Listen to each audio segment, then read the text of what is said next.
once again, and what an episode have we got for you tonight? Not too long. Nice, easy, comfortable listen. Maybe an hour. It's myself, Tony, Captain Team England, joined by my Vice Captain, Chris. Hello. You say it's only going to be an hour, Tony, but we haven't started yet. No, so... it's only going to be an hour because both Chris and I have totally prepared our armies well in advance and just want to admire them in the palm of our hands. The paint jobs, the way the light shines off my Farseer's forehead. I mean, these are all things I want to do. Not paint and build some models that are still in boxes. How about you, Chris? I mean, I've got 3 Catan painted. I've still got to paint the entire rest of the army, but you know. Jesus, what? I've got Catan look ace though, so I'm happy. I mean, just in case you do see us at the upcoming Nottingham UKTC Super Major, because that's what we're going to be talking about this evening. Myself and Chris are going to be in attendance, along with a swathe of people who are involved in the England applications this year. And to tonight's episode, we're going to go through lists. But in case you do see us, Chris's army is the lovely painted Necrons that, even though he looks tired, they look amazing. And mine is the Eldar that looked like I painted them when I was 12, because I've perfected to that paint level and just maintained it since I was 12. So I'm not changing now. I'm too old. Well, at least you're honest, Tony. Honest about my paint job, honest on the tabletop, and just an all-round nice guy. But enough of that. Let's talk about some army lists. So, yeah, let's do it. There is. I mean, how many? We're up to 350 now on the roster for. Oh, there's a lot. There's a lot of players. Yeah, it's a big one. It was. It's probably the biggest outside of LGT, I think, for the UKTC. I think Nottingham is a big draw. I think being able to go to Warhammer World, being popped down on the Friday, check out the Bugmans and have a pint. I think lots of people come for that and go, you know what? I'll make the time to play a game of Warhammer World, just to pop it in or buy some full-priced Games Workshop merchandise because you've got money to burn. That all part of the allure. Yeah, it absolutely is. Home of Warhammer, isn't it? So it's like the Mecca. Everyone comes down. They love it. Well, I mean, last time I was in there for the team tournament, I did pop in and buy 2 Redempted Dreadnoughts on my way out, just because I was like, well, it'd be rude not to. You're there. You're there. You're there. Yeah. So we have got 12 lists to look at from people from Team England who are applying this year. In no particular order, just looking at ones as they come up. So you guys can find this through the amazing Best Coast Pairings website, which is one of our sponsors. And you can see that here on the screen. So Nottingham UK Super Major.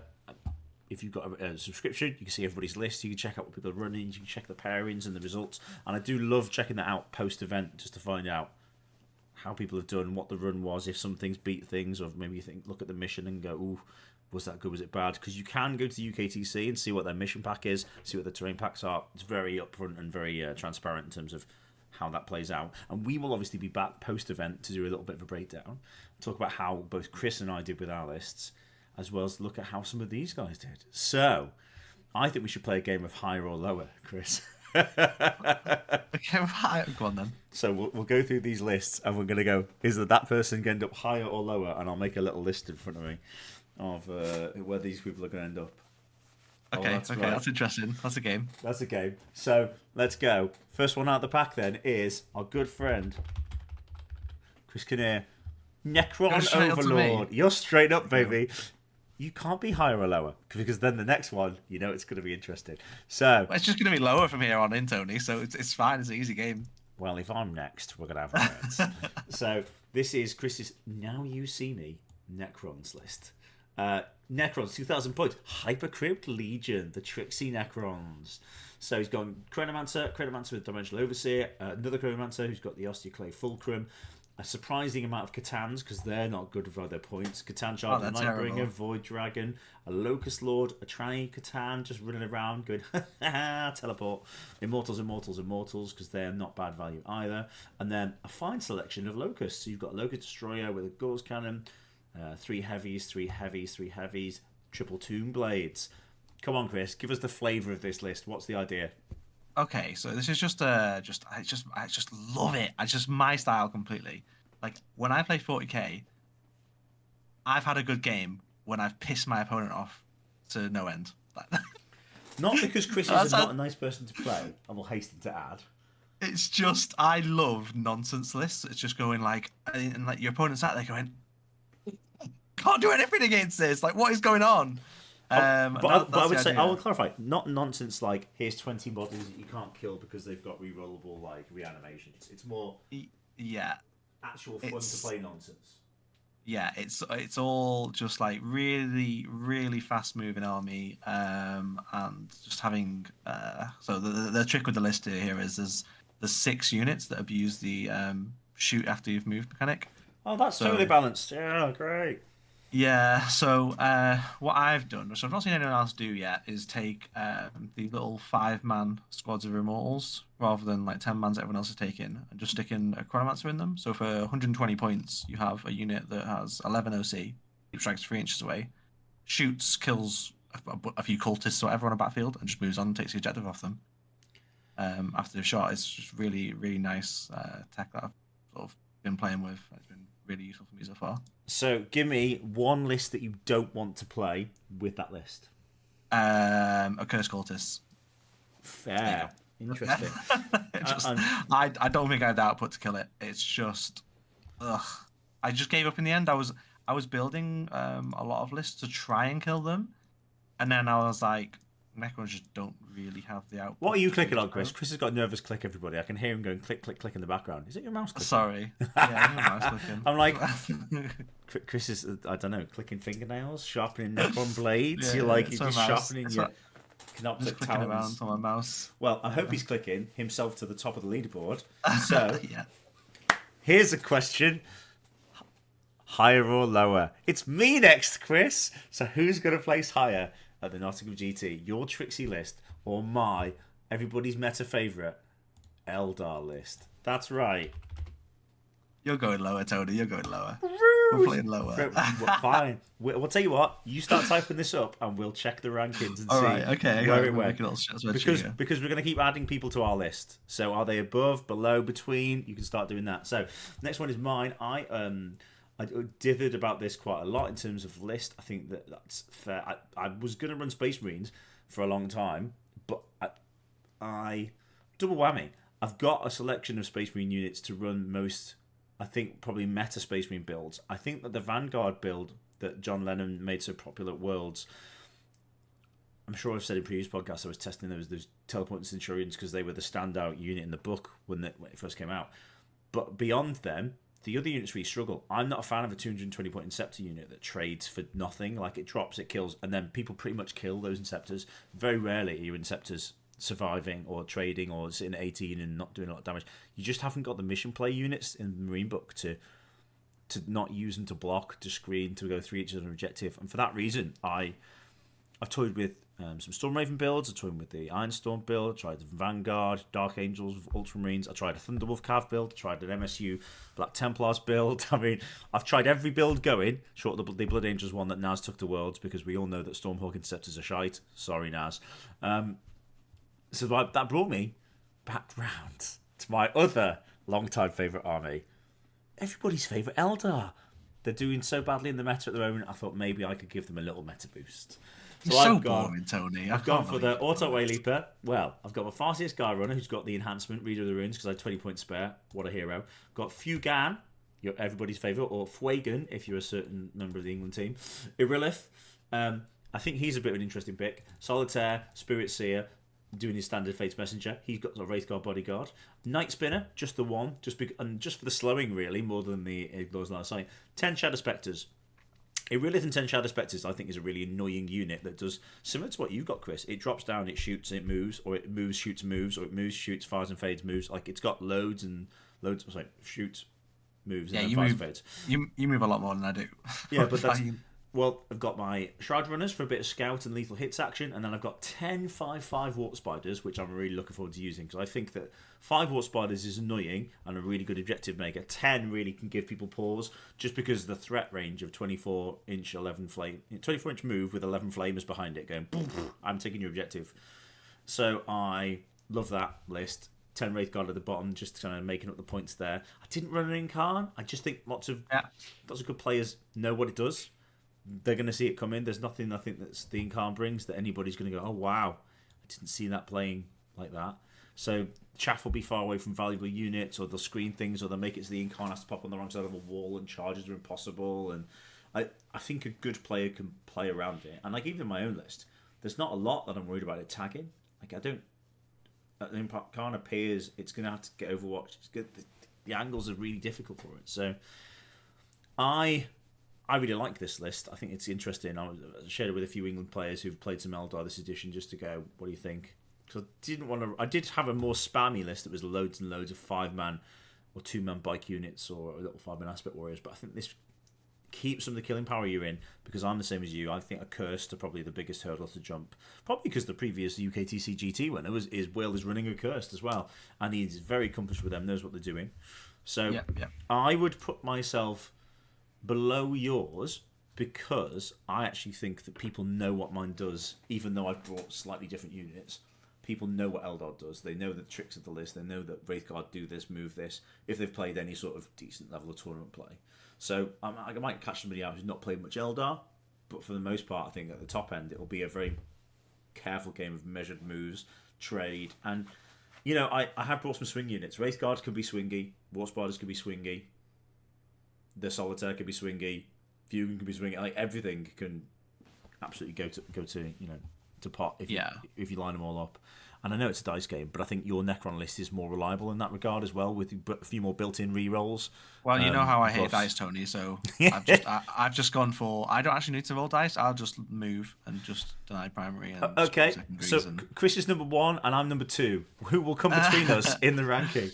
Next, well, why don't we talked about him already? Why don't we go to our good friend Will Whittaker of the Mind Goblins? Didn't put Team England on there, Will. Outrageous, not getting picked. So he is running. I mean, I'm not going to spend a lot of time on this. It's just me. Team England is just me, and screw the rest of you. I'm going to get Zach to update that. Yeah, great. So can't fix what ain't broke, because Will is expecting a nerf in the upcoming date slate, as we heard him on the last episode of the Lion's Den. So I'm not going to spend too much time on it. It's triple Chaos Lord, triple Dark Commune, 2 Rhinos, triple Accursed, chosen. I don't think he's made any changes to that. Double Forge Fiend, double Nurgle Celeste, and I think it is just a great mixture of unit shooting. I mean, go through the top to bottom. The Chaos Lords are underpriced and ridiculous what they do for 75 points. The Dark Communes are underpriced and crazy what they do for 55 points. The Rhinos are top of the meta. Transports that are cheap and whole models are amazing for the points. Accursed Cultists are OC2 and underpriced by probably about 30 to 40 points at least.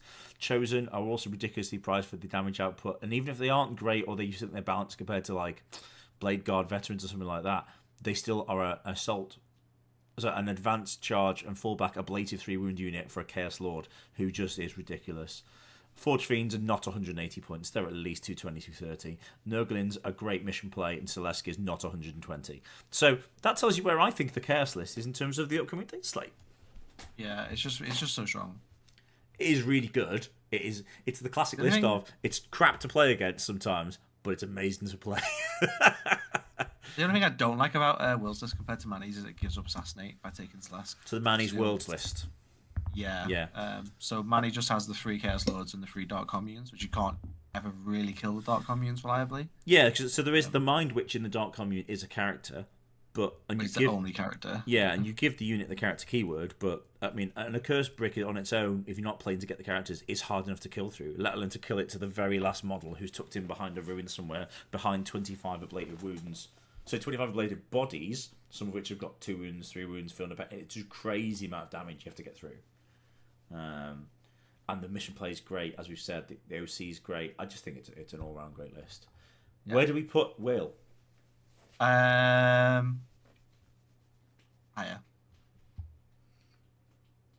I think Will is. Will's the man to beat, guys. Yeah, he is. Okay, Will's at the top, tucked in behind Chris in second place. I've already been bumped to third. I'm not very happy. Let's move on to the next player. So who have we got next? I know who we've got next. He's ostensibly one of the War Masters. He's a fan or member of Team France, Team Algeria, Team Belgium, Team USA, Team England, Team Scotland, Team Ireland, Team Wales, and the Northern Irish have also suggested that you might want to play for them. It's our friend Nassim. In guard we trust, with a little dove holding an olive branch. Is that what he does before he absolutely artilleries the crap out of you? So in Team England have a Discord server. We would love you guys to come and join that. You can find us on the Discord link at the bottom wherever you're finding this podcast. And if you ever want to play against Nassim's on every day playing 40k on TTS. Yeah, Naz plays all them. And that's because Naz has basically run out of people to want to play his guard list, because it's kind of demoralising, shall we say? It's just indirect, isn't it? Everyone hates indirect. Not Get Lord me. Solar Leonatus. He loves indirect. He's Oh. brought a platoon command squad, 2 tank commanders who, for their points, are very good because the shoot on death, if you can roll it, is an extra kick up the arse after you've killed quite a tough model anyway, and you've got up close and you sacrifice something. If he gets his shoot on death off, he is probably killing you back.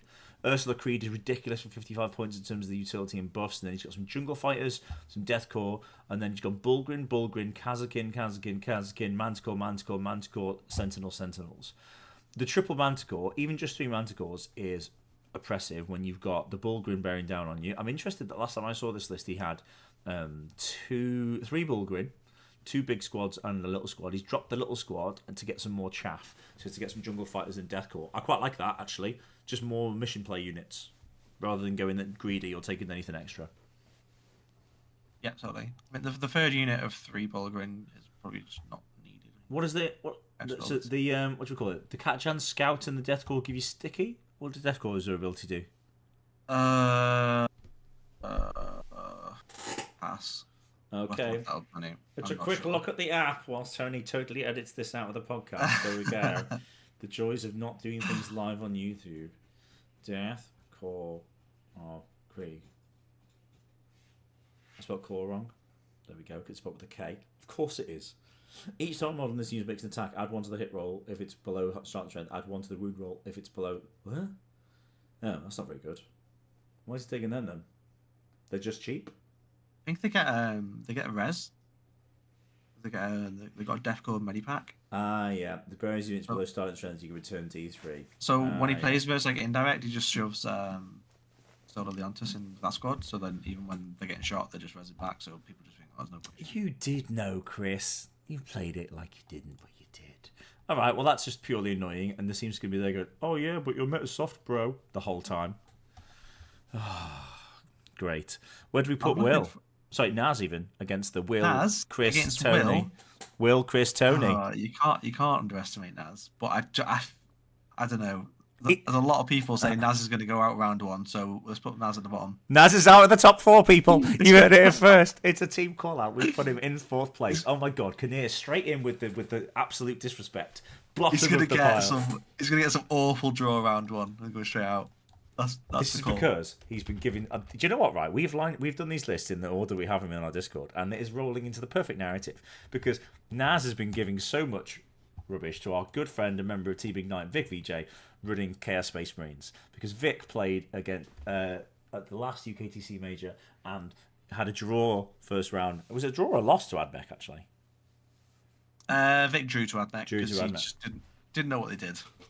And was too nice about knowing what they did, and then realised he was playing one of the best Admech players, if not the best Admech player in the UK, I think, on stats-wise, and was like, oh, this is not going well. So, Vic is running not the Curse build. He's gone for what he thinks is probably the most tweaked version he can do for the meta of the MSU Space Marine list. So it's Triple Chaos Lord. Tasman of Burning Blood makes that Lord and his squad a bit more effective into vehicles. So if you play anything particular like Land Raiders or Big Knights or things like that, like, you know, some people are enjoying Canis Rex as an extra like list buff for Imperial stuff. I've heard that on the grapevine, seen that in some lists in America. So that's an interesting one.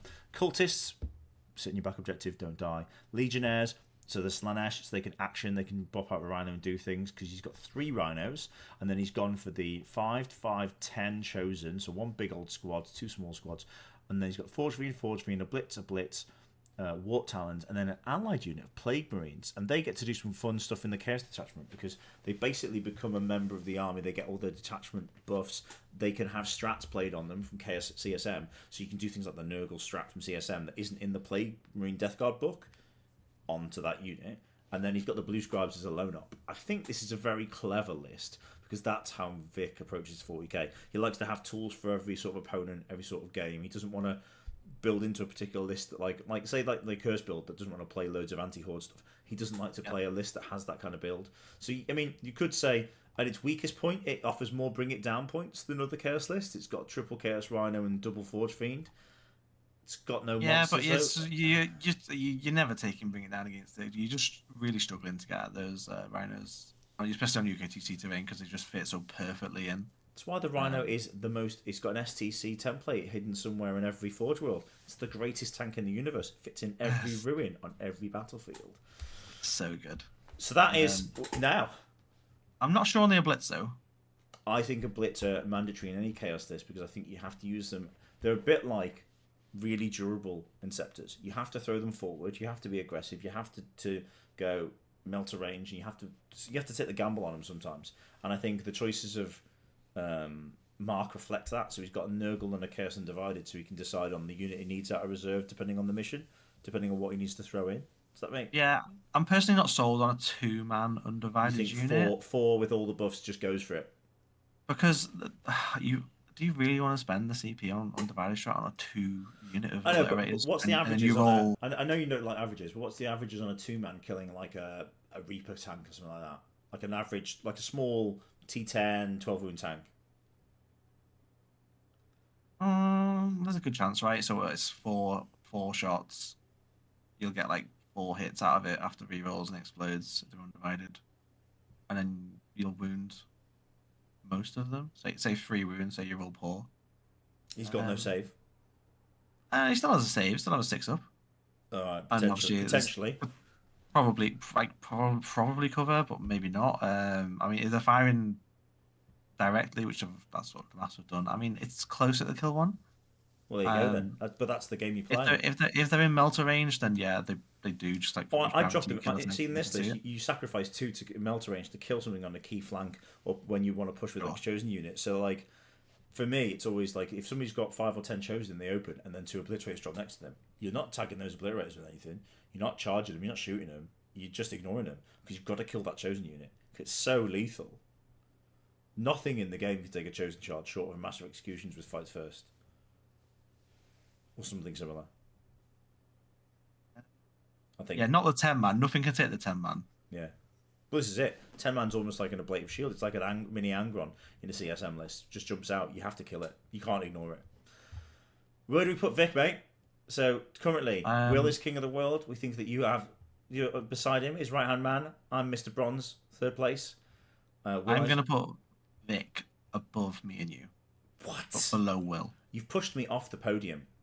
Sorry. For this terrible CSM list. No, I think that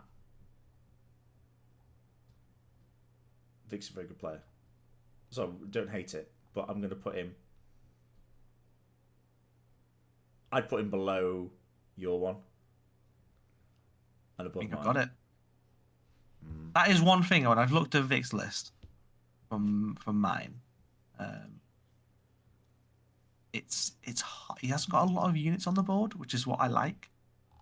Oh, I don't know. He's doing okay. He's got the warp. He's got warp tons of blitz, Forge Fiend, 3 chosen. He's got the 2 units to go in the mini rhinos. He's got the scribes. They're not on the board. So what's on the board is 3 rhinos, 1 Forge Fiend, some cultists at the back, and the blue scribes. Yeah, that's what starts on the board. Yeah, but do you need lots of table space? But it's not about that. It's the fact that he. Vic and Naz are playing first round, right? That's going to happen now. We've called it. We're calling it here. Yeah, and I just hyper-equipped like not big bricks to sit on objectives, I suppose, because then I can play the tricks. Fair. That's what I'm trying to say. Let's move on. So we've put Vic in. We've put him in 3rd. He's bumped me into 4th. You son of a. It's that man, Manny Chima, one of the England players we have selected for this year after becoming the world champion of Warhammer.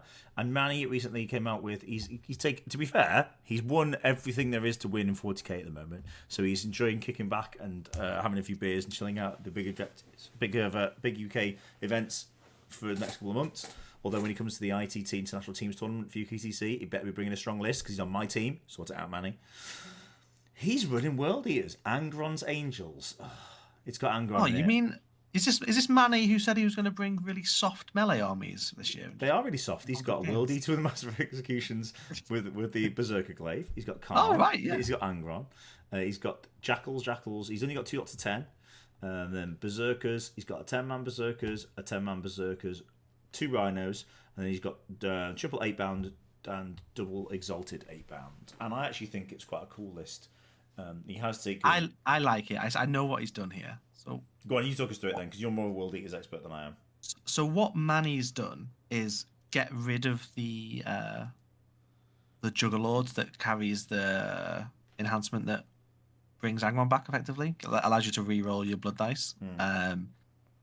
And also the Lord Invocatus, right? Yeah. So he's got rid of those two because he's not playing the gimmicks. He's not planning that, if he loses Angron, he doesn't expect him to come back.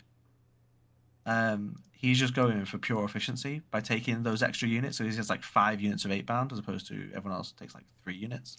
And I think that's quite scary because potentially some lists they'll try to trade, they'll try to kill. There's still tough units to get through. They have the enhanced feel no pain, and then you running through and going, oh yeah, even just if they put the exalted out and then the 8-bound charge behind, or vice versa, it's still much more mission play, isn't it?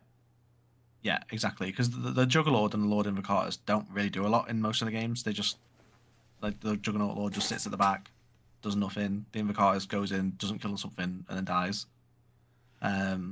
So he's just cleared up some chaff effectively, or 8-bound, which will kill better. A sleek list is never a bad thing. But let's go from sleek to absolute nonsense.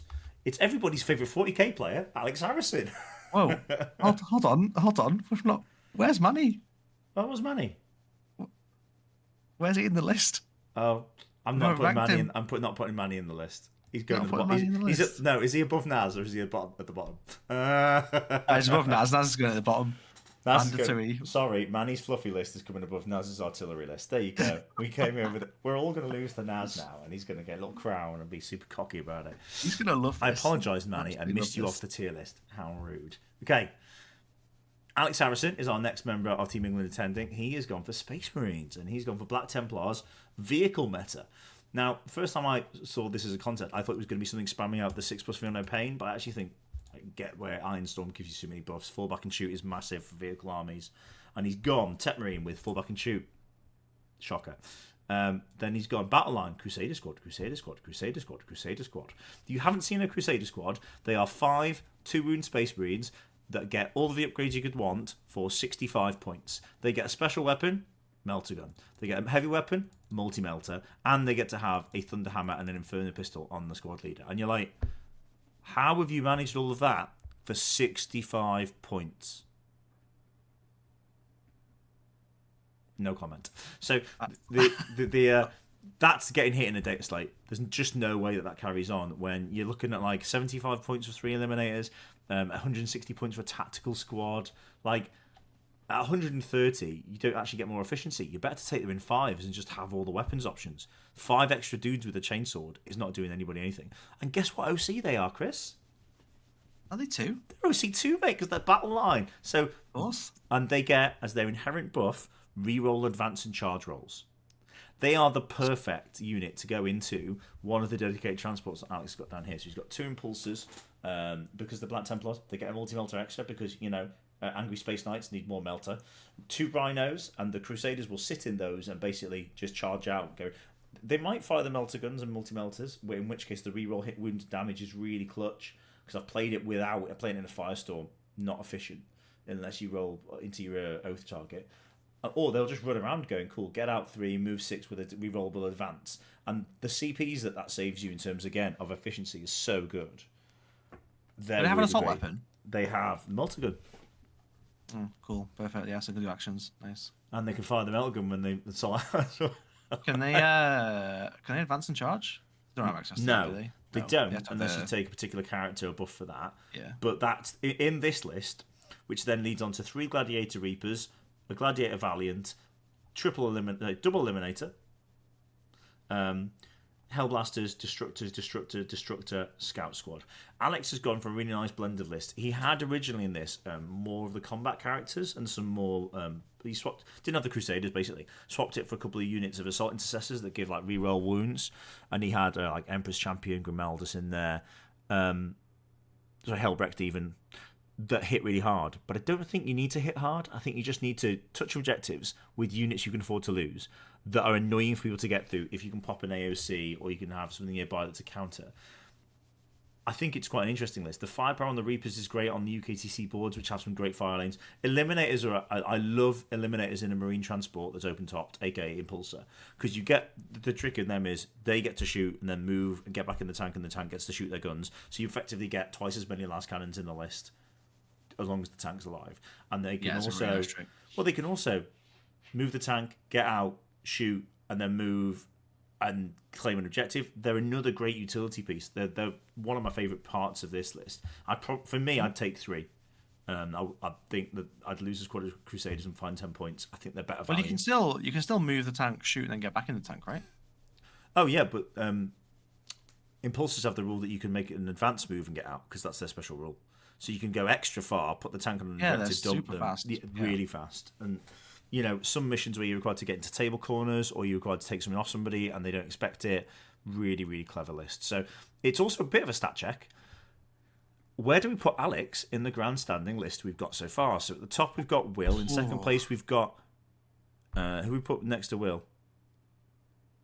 I hope you're writing these down. You put yeah. Currently I'm third. No, I'm second. Well done. Vic is third. Excellent. And then yourself, Manny Naz. He's going below me. Okay, well let's put him. Because I think he's got great shooting, but he's in risk of a big multi-tag, and if somebody kills that Tet Marine, he is screwed.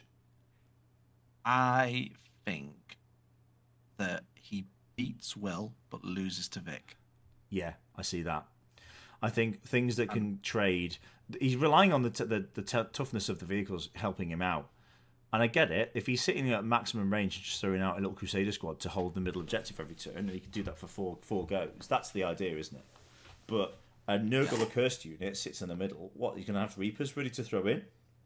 They'll have 1 round of shooting it with 1 tank. He'll kill the models off the objective, and then the Reapers will swarm him. Yep. And there's things you can do with charges, with advanced charge. I just think no whirlwinds, no speed on the units. I worry that it hasn't got the speed to hurt those lists. I mean, I've played similar CSM lists with just load of tanks. So but your Death Guard list you ran had 3 Blight Haulers throwing in the big mortars from range. You had last cannons on those as well to threaten anything that popped out transport-wise. You could also be aggressive and throw them up the flanks because you had Death Guard in Rhinos playing the Chosen game, pushing up the middle. And he doesn't have those combat pushback units that he had in his previous list. So I'm interested to see how it does. It doesn't want to play Chaos Knights. No? Marine Mech does not want to play Chaos Knights. I mean, that is a proper first turn game, but they can move out from behind a wall further than you can, or through a wall, and again... Brigands hurt. Brigands really hurt. Brigands are... 6 Brigands should kill 6 tanks. Yeah, they're just tearing through them. Like, that's the... When I was testing the Space Marine Fly build, we maths that out a few times, and I was like, no, that's a bad match. And I know Danny Everson in the 40k meta has been talked to me about his double Storm Raven list, and that he's played Courtney, who we'll come to a bit later with his Knights list. That doesn't work out. Should we skip, actually? Should we skip to Courtney, seeing as I mentioned him? Okay, well, so Alex, I'm going to put Alex. Alex. Do you agree with me? Do you think he's below me? No, but not because of the list. Rude. Because Alex is the jammiest git on the planet. No, I'm sorry. I'm not having that. He's below me. All right, get him down he's there. going below you. The real question is he above Manny? Because you know who always plays Alex every GT? It's always Manny.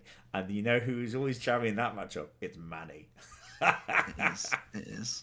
To be fair, I actually think he's not got a bad list to play Manny this time because he's got the ability to kill Angron. I put him above Manny. I would. Right, it's going. And I know that Naz doesn't want to play all those hulls. Oh yeah, no, you can't kill them. Okay. Right.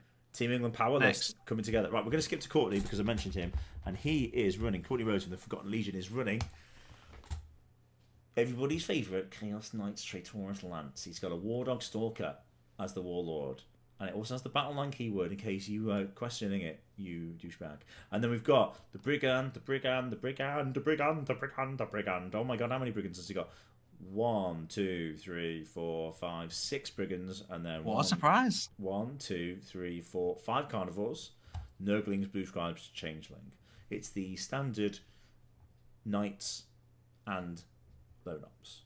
Yeah, I'll have a good event with it. It's just one of those. It needs a run, doesn't it? Thing is, it's a good run. Yeah. Josh Roberts ran one of the former Team England captains ran this at the London GT and should have beaten Manny Chima as a curse list with it. It's a bad stat check for that list because it's got the anti-horde, it's got loads of models. Manny, I think genuinely, Manny had a shooting phase where he was shot by or attacked in something. I can't remember. I think it was shooting, and he passed 32 6+ Fiona paintings or invuln saves, so 5+. Like, it was crazy.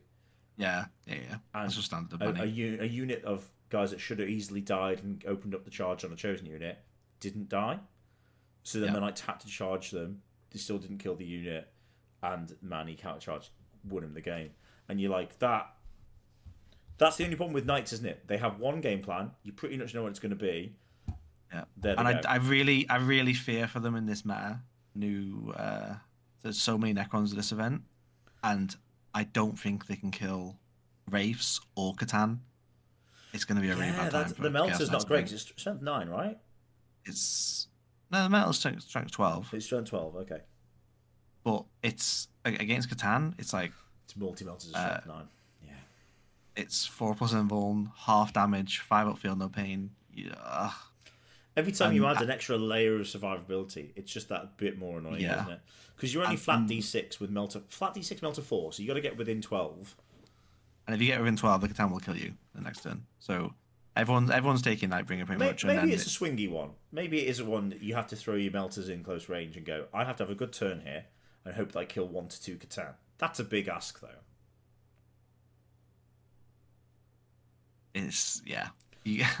Even if you try and go for 1 Catan, you just get swamped by Wraiths and other Catan, and you just get tagged up for the rest of the game then.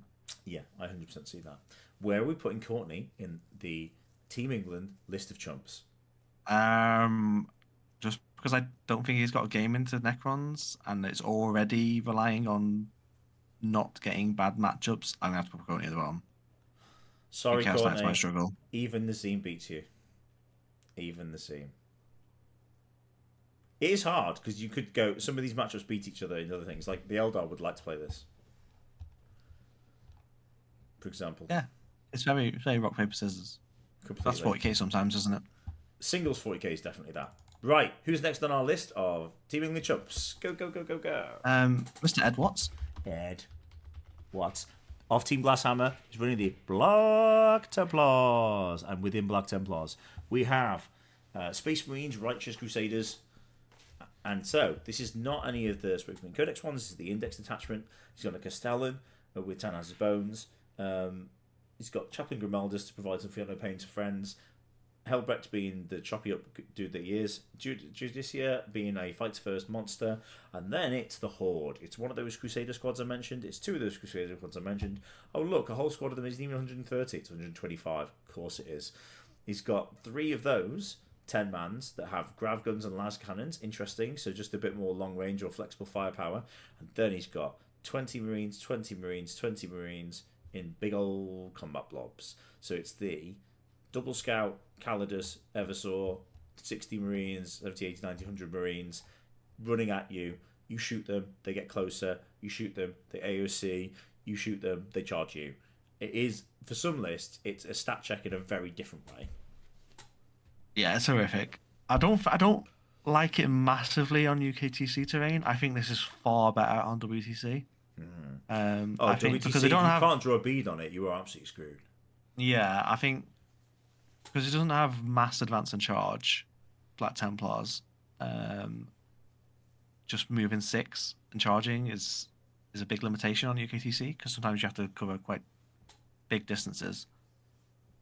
So I think you might struggle a bit there. Again, it's just a pure stat check. Like if you hit the right matchups, perfect. There's not even a way your opponent can get into the game. It's funny this. It's like it doesn't want to play a triple Night Spinner build because it'll slow it right down. But equally, the triple Night Spinners are not putting that much damage into it. Like you don't want to charge one of these squads with a Incarn, and like the damage off a Wraithguard bomb is no longer shooting through a 20-man where it would have in the past. Do you know what I mean? It's an interesting tactical choice, and I haven't got 3 Night Spinners. I've got 1. I don't know how you're doing to this, Tony. You Uh, got enough guns? You got enough guns? yeah, yeah. You got the guns. He's got So, the guns, Ed. Watch out. well, a squad of 10 plus a Rilith, 11 Shadow Spectres, puts out 75 shots into them. We roll to hit on 2s with lethal hits. And I don't care if you AOC the render way and just take 3+ saves, I still kill on a chunk of the unit. But you're killing what, like, I don't know, somewhere between 5 and 8 Marines. Out of 20, that's just with one squad that then moves back behind the ruin and shot you from 18 away, and you move 6. Okay. It's a game. it's going to be a game of, I think, he's going to move on to the objectives, and I'm going to have to hold my home one, pick one of my flank ones, hold it, and then we're going to play a game of fight around the middle. And the trade's going to be do 10 warp spiders, 10 warp spiders, fire 11 flamers, pop off and do death wounds. Do my wraith guard, roll enough wounds that comes through. And do you know what I mean? It's that. It really is. Yeah. You might need to trade, and it'll be very close. Secondaries. I mean, he's going to go fixed, so he's going to probably go in. Probably cleanse. Maybe cleanse and deploy. Cleanse and Homer seems fairly solid. So a lot of units. So he'll go cleanse, he'll go deploy, and you go, right, well, I can stop the deploy. Can I stop the cleanse? Can I block him in? Do I throw warp spiders in to stop him getting on the objective? Like there's loads of ways to go. I can stop you doing this for a couple of turns. Yeah. If you haven't got the tools, and that's what you have to do. You have to just stop them having the tools for a couple of turns. I'd probably go fixed here as well. I probably go like behind enemy lines. Deployment, doesn't it? But like, how is he stopping me putting 2 warp spiders in his deployment zone or deep striking in? He hasn't got the tools. Unless he wants to spend 30, 40 of his... And he can stop me doing that, but then a whole chunk of his army is not on the primary. There's not that many actual units. I'm really struggling to visualize it. Because there's so many Marines. It's like, how much of the board are they actually covering? Because I've not seen the list like on either TTS or in person. The 20 mans don't hold up the space that you think they do because they've got to have the coherency. And yeah, you could do a big old string in on the line, but then you can tag one end of the line. They haven't got the fullback and charge everywhere, and it is trickier to do than you think. And you almost want to move them in blocks. And then again, a 10-man can evaporate. You go for the edges in any slow list, don't you? And yeah, the Wraith, like in this list, the Wraith Guard don't have to be alive for me to win a game. Like, I don't need to... There's no big super target that they've got to kill or I lose the game in this. Like, that it rampages through my army. I have brought an army that has loads of other things that kill things. So, like, a Fugan in his backfield or a Solitaire charging little squads, they're going to do the damage I need to do. We'll see. It's interesting, though. I'd like to see it. I mean, really interesting to see how it does here. How do you think you do into it? Pretty bad. Oh, okay. Pretty bad. So I don't think I've got enough guns to clear it. So where do we put Ed in the meta? So I need to make a change on the last one. Courtney is definitely not below Naz. Let's just fix that. So bye, Naz. Does Ed beat Courtney? And Ed is going to go above Courtney. Does Ed beat Alex? Does Ed beat Alex? No, definitely not. Does Ed beat Angron? No. He's below Manny. Too much damage. Yeah, he's between Manny and Courtney. This is where it is, isn't it? You start to go, would it play those things? Would it have... And while you've got a tricksy list that you want to play into some of the other top lists, you don't want to play the Accursed. I don't know if you want to play my Eldar, but I think that the Catan are hard for me to get out of your lists if we were to face off. So that's why I put myself below yours. I think you've got more annoying stand on an objective just won't die units. Yeah, I feel good with Eldar. Fair. For the same reason the Grey Knights do. Security, yeah. The fun of you. Go on. Well, let's Who's speak next? of it's the teaming captain of the last 10 years, Josh Roberts. He's running because he's talking about running some Necrons. So I can't believe he's done this. So he's done it. So Cesaras, Overlord, Plasmancer, Technomancer, Technomancer. Immortals, 2 lots of 10. Then Canoptex. He's got 18 Wraiths, Swarm, Doomstalker, and then 2 lots of Acanthrites, which I guess is just an additional Wraith They're the Forge World Wraith unit, aren't they? They're their infiltrating ones. These are really nice in this detachment, especially. Well, they're only really nice in this detachment. I like even outside of the detachment. There's the argument that you can take them. So what do they do? What do they do? Because they're the only thing I haven't seen actually in action. So yeah, so they're a 12-inch moving beast that infiltrates. So it's already really nice. So starting 9 inches away from your opponent's deployment zone, and they can move 12. So if you like get behind enemy lines turn 1, great. It's the only unit in the codex that could actually score it, other than Tomb Blades. Yeah. Which I think is a mistake that a lot of people aren't taking Tomb Blades. I have no idea why you wouldn't take Tomb Blades of Necrons. They're so broken. But anyway, Acanthrites, what they also have is they have a melter gun each. So okay, hitting on 4s because they're Canoptech. But obviously they have the zone, the Necron zone, whatever it's called. They'll have 4 rerolls to hit. We're going to call it the Robo Zone because I don't remember the name either. Robo Zone. If the Robo Zone is controlling more than half the table, you get reroll to hit. Yeah, that's nice. Yeah, so you got any Catan, Chris. He has no Catan. He's just gone for just pure chunk, pure bodies. Bodies and things that play the mission. He's going to sit on those objectives and he's going to go, yeah, he has got some tools. He has got some little units that jump around and are fast. It isn't just that. He's got, is it Cesaras's buffs for the whole lot? No, so Zeras only buffs battle line. Okay. So it makes his units of Immortals are better. Yeah, the Immortals are actually very hard to kill when they're next to Zeras. But because I was playing a lot with these beforehand, before the Codex came out. But the fact is Aura went down to 3 inches is just, it's so restrictive. It's so restrictive. You've got to play Necron Robo Deathball in the Robo Zone. I understand. I love saying the word Robo. I don't understand these 3 enhancements because I do not know all the names of the. Okay, let's go. Auto Divinator. Hit me. Auto. Oh god, the Auto Divinator. He doesn't know other people. I don't know. Just Dimensional Sanctum. Yeah. I remember. Dimensional Sanctum is the deploy, I think, infiltrate.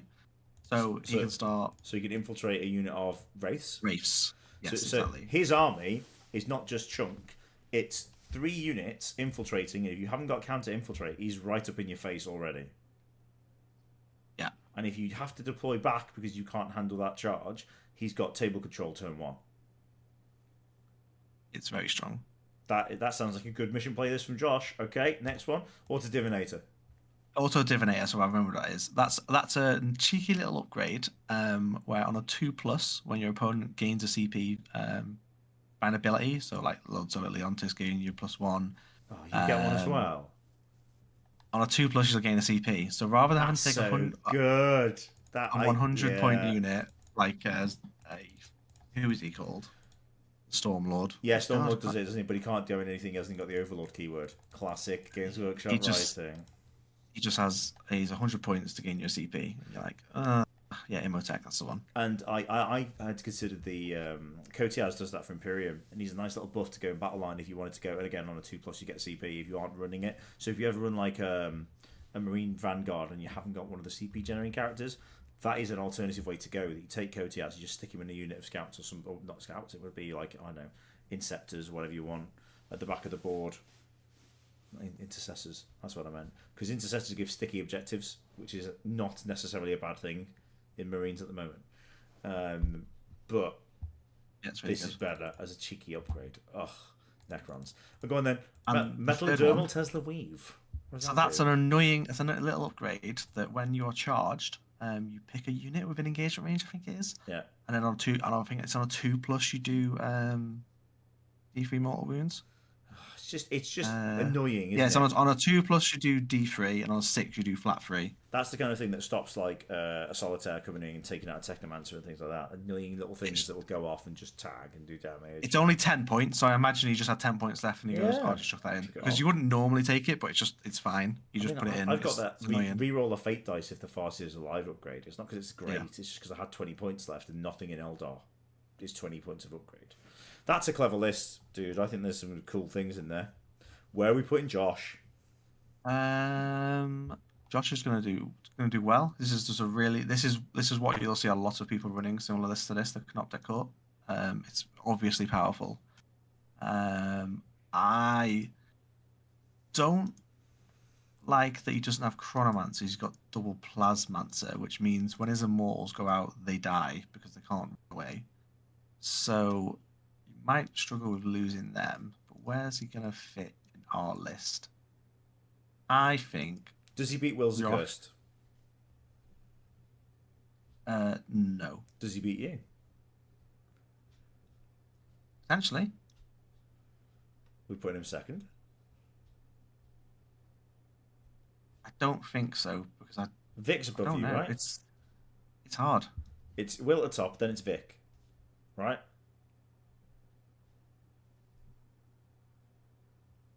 You're gonna have to call this one, Tony. I'm not sure. I think it goes Will, Vic. You have to tell me, you're the Necron Overlord, whether you think that this beats your list. Straight up 5 objective mission. Because I think you've got the big old Catans to sunk on those objectives and go, come at me. Yeah, I don't think it beats my list. To be honest, I don't think Below you then. I prefer playing this than I do the Catans. Because I'm so fast I can sit back and deploy back. I don't care. Yeah, you can kill these. You can kill. Oh no, you tagged my Wraith Guard brick with your Wraiths. Oh no. I mean that's best case scenario for you. Yeah, I know. No, he's below me. Sorry, Josh. Jog on. We're being brutal here, buddy. We're not doing any soft stuff. I've got to oil this squeaky chair, man. Very annoying. I think he beats Alex though.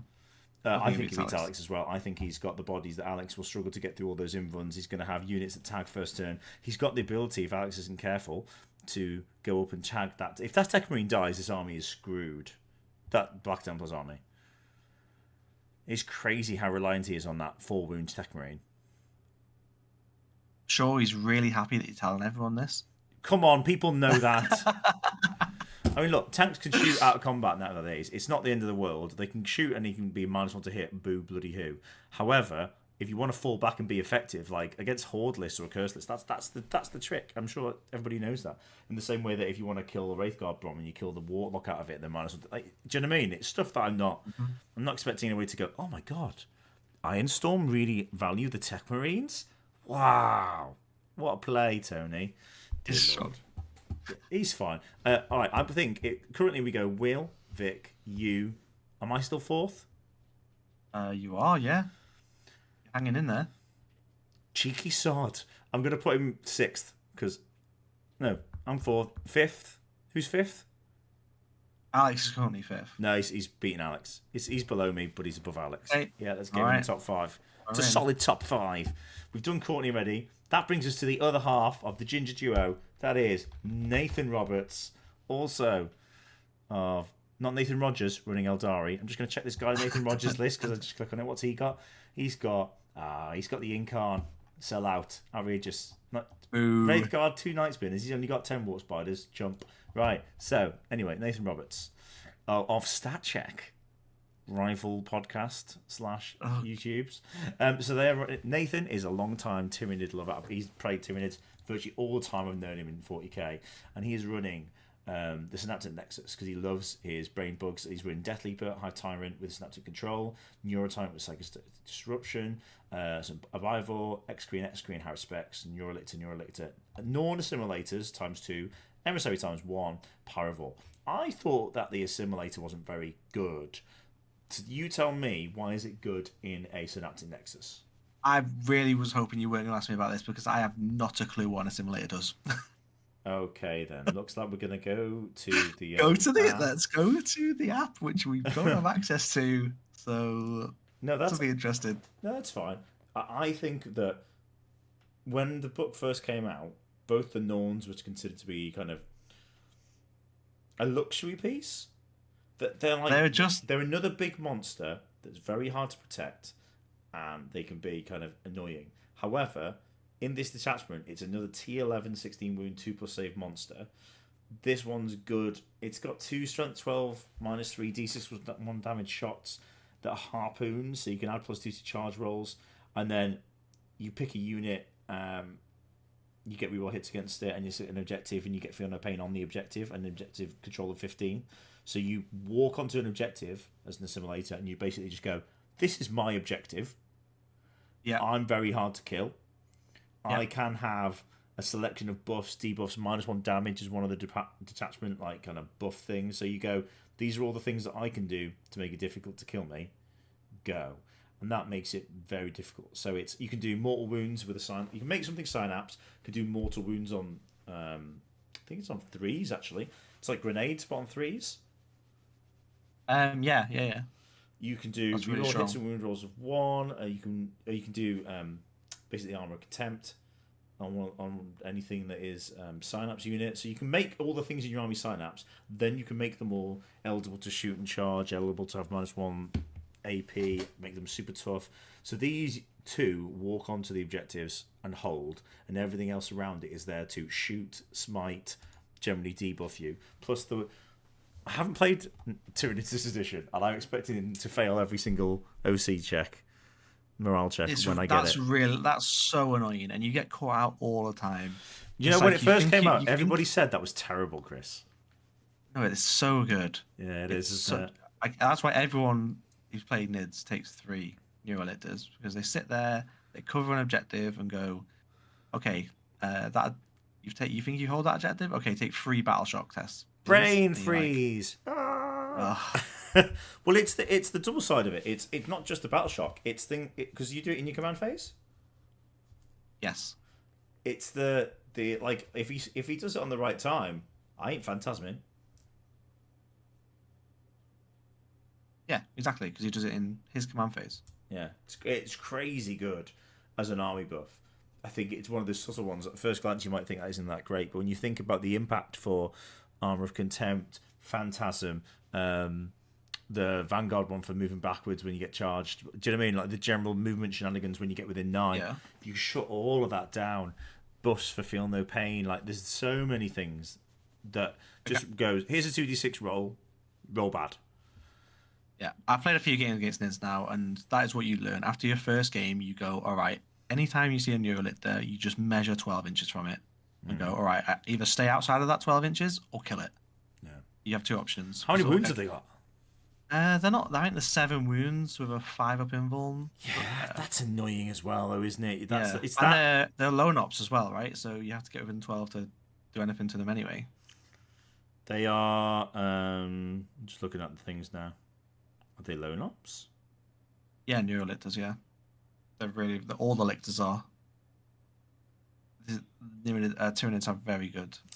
I'm looking at Neurotyrants, that's why I'm being special child. I'm like, they're definitely not. Neurolictors are. Yes, they are. They are. I mean, they're only T5, but they are 7 wounds with a 4+ invuln.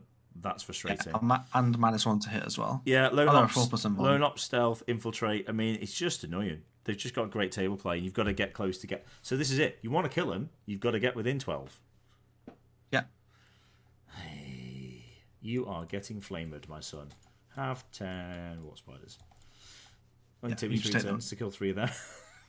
But once you do kill those, it really nullifies the NIDS a lot. So. Well, here's how to beat all our lists with Tony and Chris. That leaves us with one more player. But before we get to him, where does Nathan go in the ranking of Doom? Where are we putting him? I think Nathan will do well. Nathan did really well last time. I think we run a similar list. Who did he lose got really to? Unlucky. He lost to Eldar. I think it was 98-97.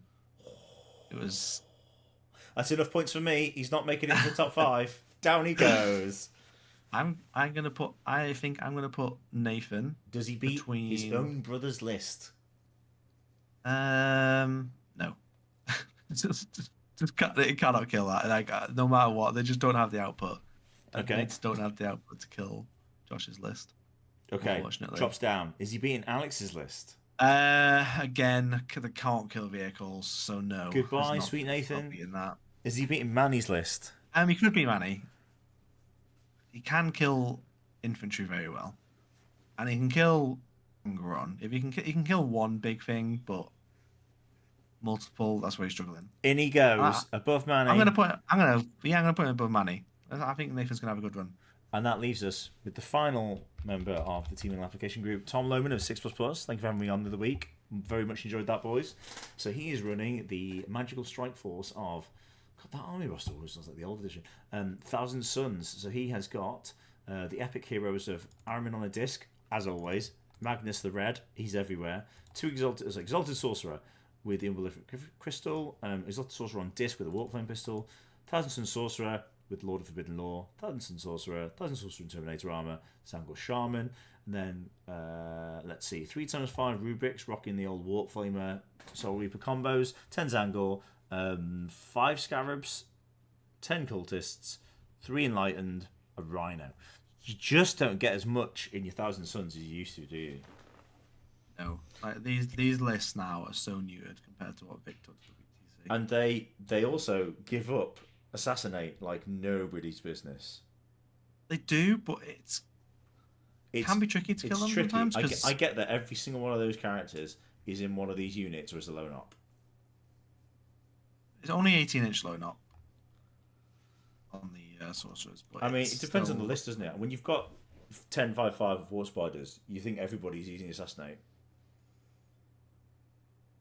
Yeah.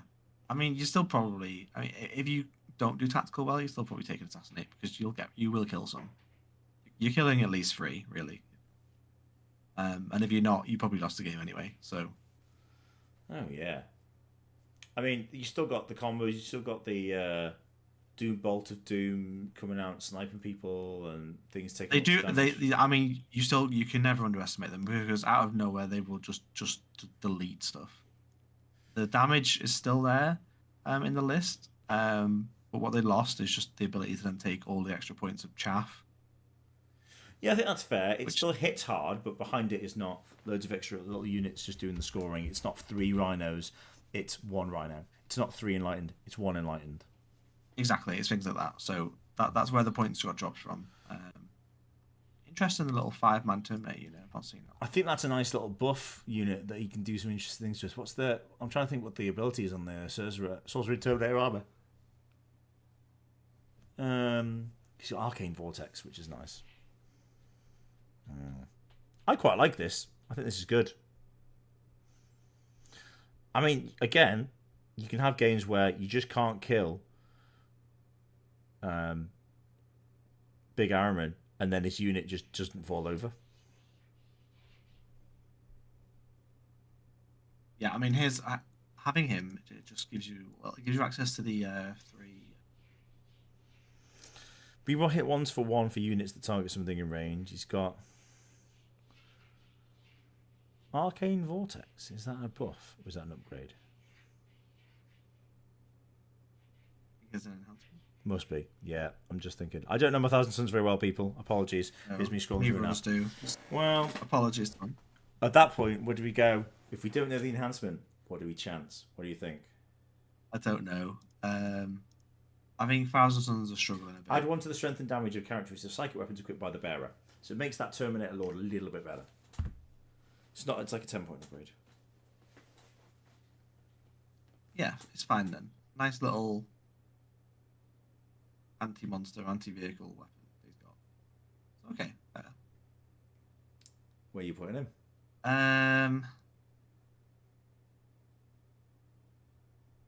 gonna put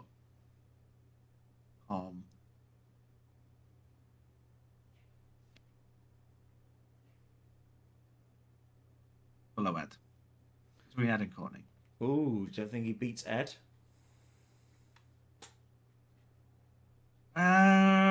It's a tricky one because you can only really...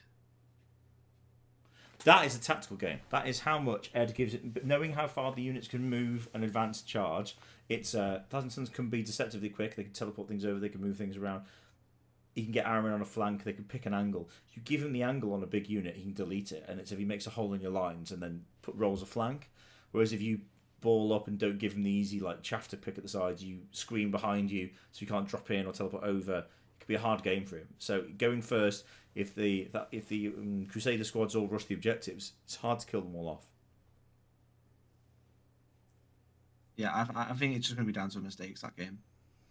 Interesting. They can both really delete each other because those Crusader squads, they'll mince anything. Right, sir. Hit me with your tier list then. If we're putting him in the spot that you think he goes in, who is number Okay. one? In fact, no. Let's go from the bottom up. Let's work from the bottom. Hold on, I need to put Tom in. Mr. Right, he's Loman, in. you're in. Right. Okay, so at the bottom, Naz. Sorry. We're going out round 1, so you can't get any higher, right? Boom, Nassim. Even if he goes 4-1, this is a knockout. Knockout. Knockout 40k. Winner of Team England. Let's go. Boom, Nassim. Then we got Courtney. 2. Boom. Next one. Tom. Tom. Fair. Next one. Ed. Next one. Manny. Next one. Nathan. Next one. Alex. Oh, the vehicle spam. Yes. Yeah. Josh. Yeah, fair. And coming in 4th place is yourself. I'm possibly interchangeable with Josh at this point, but I'm just going to keep myself there. I'm holding on. Yeah, you put yourself there. You got to play now. You got to perform. Got to perform, baby. Let's go. And then myself in 3rd, and then Vic and Will with CSM boys at the top. I will say there's a caveat here. I mean, tongue in cheek, we've chucked all these people in and higher and lower. There's a lot of good lists in there with a lot of good players. I think lots of them have been GT winners, have won GTs, could do really well. You just need a run. A big part of winning any big 350 person tournament is you just need to hit the right players at the right times. You could get the really tough matches, and the person next to you gets the dream run of guys who have never played their army or are new to their first tournament, but had the right combination of games to play you. It happens. It does. You do have runs like that. And is it the extra games on the Sunday, or is it just the flat 5 games done? No, it's extra games. So it'll be 5 games, and then I think there's 11 undefeated. There'll be because of the size of the event. What time is this game's going to go to on Sunday? They go on late. But yeah, there'll be 5 games and a cut to top 4. So. God, I almost don't want to make it to the top 4. I think I'd rather come 5th and just go home. Just go. Yeah, mate. Oh, that's a heartbreaker. That's it, Tony. That's what you got to do. What's your actual score prediction for yourself? Are you thinking a big 5-0?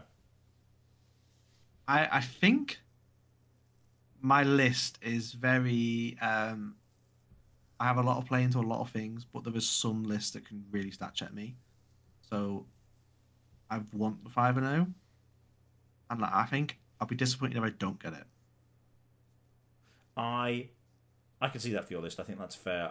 I'm on the similar boat. I think Eldar are in a funny place at the meta at the moment. There is still an issue with popping Chaos Marines out of Rhinos, which has always been the issue for Eldar. That's been the big thing that's pushed CSM to the top of the meta and Eldar down. But they're still good into everything else. I am yet to play into all the different flavours of Necron. So I don't think I can. I think I'll probably. I think your issue is reps, Tony. Your issue is reps. Oh yeah, with the Eldar reps. Because I've practiced Marines for 3-4 months and now I've gone. Screw it, I'm taking my Eldar. Because I own this army and I haven't played it in the edition because it's so broken. I was like, I'm not playing this. Nobody enjoy it. Well, screw you people. I'm bringing it to a GT near you. Straight up. I think I can go 5 and I'll be really pleased with that. That's what you always aim for. There was a point in time when I'd test the WTC list and I'd try and go 4-1. I'd be like, yeah, that's great. I'm fine with that. I do think now I prefer to go the 5, as most people would, and see where I end up. It's a list built to get 5, though. I think yours is quite clever. It's a list built to get 5. And I suppose we're both in the same point where the strats and the unit options we've got in our army. We were talking about gotchas in previous podcasts, and I went on 6++ and talked about playing by intent. There's some points where you're going to explain at the start of the game what your army does, and I'm going to too, and somebody might forget, and you go, okay, I'm going to Phantasm. Oh, I forgot about that. Well, tough. I'm going to Fire and Fade. I'm going to do this. I'm going to Overwatch. Yours is the same with the movement and the tagging and the things you can teleport. Yours is like a Necron Grey Knights, isn't it? Essentially. In fact, yeah, that's it. And that's why I played Grey Knights at the last event. Yeah, and mine is trying to be tricksy as possible. I haven't got the Incarn. I don't think you need him, but I've got lots of fast stuff. I think that's where 40k is at the moment. You've got to be able to try and deny your opponent's scoring opportunities. I think that's something that we as WTC players are looking at for our lists. Winning a game by 1 point, like who was it we said that won 98-97 was Nathan lost to Eldar. Nathan lost 90. Yeah, I mean in WTC, if Nathan brought a NIDS list and it lost by 1 point to Eldar for every single event for the whole event, he's the best Tyranid player I've bought for ages, because he's taken one of the top codexes and drawn it 10-10 in the WTC scoring, because you need a differential of at least 5 points to start getting 11-9, 10 points to 12-8. It's like every 5 points in differential is how you get your round scores. So you don't have to only beat them, you have to beat them and stop them scoring. And I think singles play, it's a lost skill. Like, people will just go, well, I'm not worried about your scoring, I'm just going to worry about mine. And as an afterthought, I'll maybe try and throw something on your primary, or you put this unit in the open, so I'll kill it. It feels like a much more basic approach to 40k. Yeah, absolutely. I think you hit a nail on the head there, really, because my list, I didn't even like contemplate that in my head. I wasn't thinking of like a teams list. I was purely thinking of a singles list, what I've taken here. But it is, like you say, like there is a lot of primary denial in my list, and maybe it's because of that, because I primarily play teams. It's like, okay, I'm always thinking of pushing differentials, but that has been sort of that to my downfall in some singles events in the past, where I've been trying to push differentials that didn't need to be, and then you end up losing because of it, because you're not trying to win by one. So I have to watch out for that this weekend. Try not to fall to that trap. So at that point, we are 1 hour, 10 minutes in, and I'm going to call it there, because both of us need to go and paint our armies. Terrible times. But I want to just... Well, do you know what? I'm just going to throw the sponsors and stuff in now, because it's just easy to do it rather than tagging it at the end. Guys, I hope you enjoyed this evening's podcast with myself and Chris. This should be coming out to you, 2 or 3 days before the event. You can find all the pairings, all the lists, all the draws as they get revealed ahead of the weekend. When are the draws usually done for UKTC, Chris? They're normally about 2:00 tomorrow, Wednesday. So we're on Tuesday at the moment, so it'll be on Wednesday. You'll be able to find out who gets paired into who. We'll get to see if there's any tasty England matchups for the first round. I'm always hoping for not, actually. I'm always hoping they get to play somebody new the first round, rather than going all that way to play somebody that you've played loads of times before. Yeah, exactly. Yeah. But we'll see. So, but BCP have been a big sponsor for us this year, helped us get to the last UKTC. So do go check them out and subscribe. They are the tournament pairing and list researching resource that you should start with. And on top of that, we are paired with the Scrapyard Orc, who is a premium dice supplier in the UK. You can find out details about them wherever you're listening to this podcast now, for the best quality custom dice, whether you've got a design that you want to find made and get created up like we've done with some of our England stuff, or whether you want to get one of the cool designs from his website. Check him out via the link below, and they got some fantastic merchandise. And then on top of that, we have got Crazy War Boss Gaming. Crazy War Boss. I had War Boss, but I couldn't remember the first bit. Crazy War Boss Gaming, which is, as previously mentioned, the king of Crusaders himself, Ed Watts, is the founder of Crazy War Boss Gaming. They do tons of 1-day RTTs, 2-day team and smaller 32-man GTs based in the Northwest and the Midlands. Check them out on Facebook and check them out on BCP to see whether there's an event that might interest you. Lots of Team England attend those, and we're going to be talking about the teams event for them coming up in our next episode, where we're going to be looking at what some of the England boys are going along to support, and they've been a fantastic sponsor, helping support it get to the next WTC basically. So check them out via the link below. What were you going to say, Chris? Yeah, so there's a team event, I think it's going live. Tickets soon being sold soon. 9th, 10th of March for that. That's it, 9th of March. So that you can see that on BCP, but you can see that on Facebook as well. I think he's doing that one possibly for the last time of gaming, but Crazy War Boss Gaming, go check it out on Facebook. Then last but not least, we have in partnership with Scrapyard Orc and some other suppliers started producing merchandise for 2023-24's WTC event, which is taking place in August in Mechelen in Belgium. So you can find that on our Discord. If you go to the Discord link, that wherever you're listening to this podcast, you'll find a link there, and inside that there's a link to dice, objective markers. We've got some really competitively priced, really good quality objective markers dice. We very much got these at great prices to be able to pass them to you guys, because it is more about drumming up support for the team rather than kind of making some sort of crazy profit on our side. So if you'd like to support the team and get involved, we have some very 80s style retro electric coloured blue and pink dice objective mats also featuring our new logo that's hopefully in front of your eyes now, and we will be in the near future ordering our shirts to 2024. And if you'd like your own Team England shirt with the logo on with your name on the back, and you'd like to support us at events around the country, rolling the dice, playing with the objective mats, we would love to see you in there. getting involved, chatting to other England players, and maybe wearing and taking away some of that merchandise yourself. Anything to add to that, Chris? I'll just let everyone know on the next podcast how bad the dice are. Because mine are obviously going to be awful. Because we'll be using them this weekend. We've got a big batch coming in, so all the guys they're representing England will be having some dice. So when we're at the bottom, because we foolishly used the new England dice and everybody else didn't and did really well, I'll be able to go, these England dice are terrible. Buy them now on Discord. Oh, yes. It's the best way to sell. And on that note, people, it's time to go and paint my war spiders. I'll have fun with that, Tony. 3 colour minimum war spiders. Did you know that Nuln Oil is both a highlight and a shade in my army? You get 2 colours out of that. That's fantastic. Well, dry brushing does everything.